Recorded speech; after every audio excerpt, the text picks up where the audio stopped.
it will tell you, for instance, the growth of the internet, right? At the beginning, we have 96. Internet technology is like, oh my God, internet, and everybody gets excited. And then, boo, internet's not growing as fast as you want. Everybody gets not excited anymore. But people figure out maybe there's something to this technology, and it comes back.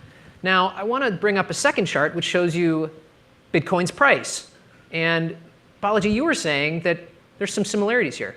Yeah, I think Bitcoin is in one of probably several Gartner hype cycles that are going to continue to happen. There was, even an earlier boom and bust, and then, people wrote it off as dead. And Wired wrote an article on like the fall of Bitcoin, and then it came back in 2013, and now kind of came down and has hit like kind of a stable level.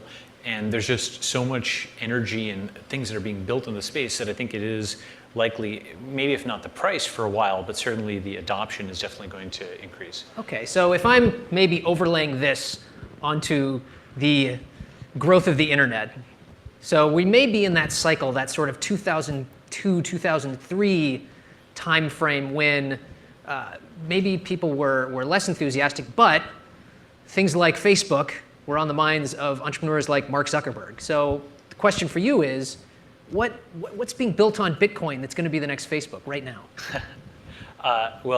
So there's exciting things that are going to be built on it. I'm not sure if they'll look exactly like Facebook, but with the high potential.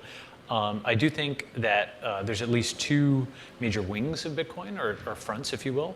I think the one that has gotten the most attention up to this point is sort of Bitcoin as a financial instrument, right? So money. Bitcoin is money. Yeah, exactly. So the stock symbol, the price, BTC, and so that's like Bitcoin exchanges. That's buying large quantities of Bitcoin infrequently and holding it with the anticipation the price will increase, speculation, all that type of stuff. And that's getting banks involved. That's getting Nasdaq and all these guys into the mix, right? So let's call that one wing of Bitcoin. Bitcoin as a financial instrument.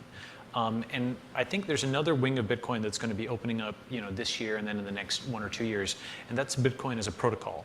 And so now you're talking about Bitcoin not as kind of an instrument of speculation where you buy it in large quantities and use it very infrequently, but something where you're basically mining it in very small quantities out of the wall socket, turning power into digital currency, and then sending that for micropayments, right?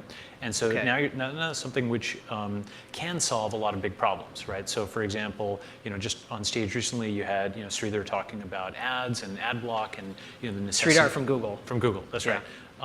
Talking about ads and how the industry needs to figure out a way around ad block and a response to that. So we think micropayments is probably going to be a large part of the answer to that in the medium to long term.